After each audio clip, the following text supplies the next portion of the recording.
नयागढ़ जिला रणपुर अंचल व्यापुछि जंडिस। रणपुर ब्लॉक अधीनस्थ कंध नयागढ़ चांदपुर समेत जिमादेपुर अंचल व्यापुछि जंडिस। दुईटी पंचायत रे 38 जनरू अधिक आक्रांत होइछन्ति। स्वास्थ्य विभाग पक्षरु गाँव में पहुंची लोकंकर रक्त नमूना सहित कूओ पोखरी पाइप पानी भी नमूना संग्रह करा जाउछि।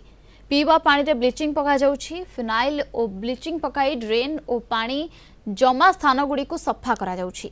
दुईटी पंचायत रे छात्र छात्री माने अधिक आक्रांत होइछन्ति। पानी जोगु जंडिस व्यापीथिबा अनुमान करा जाइछि।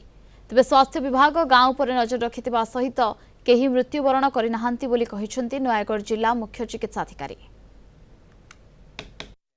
10 ରୁ 12 वर्ष 13 वर्ष ये टाइप पिला केते जन एडल्ट भी अफेक्टेड होइछन्ति। समुदाय टीम पठेइथिली हमर आरटी टीम से DPHO epidemiologist supervisor block RT team सब जाइथिले। बर्तमान सुधा 38 अफेक्टेड होइछन्ति।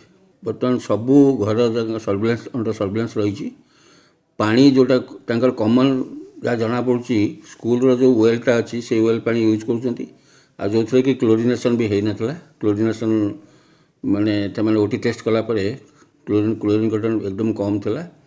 से क्लोरिनेशन होना गाँ सब जिते सब वेल अच्छी बोरवेल हो डबवेल हो सब बर्तमान क्लोरिनेशन होता जोटा कि कलेक्टर को ऑलरेडी इनफॉरमेशन कराई।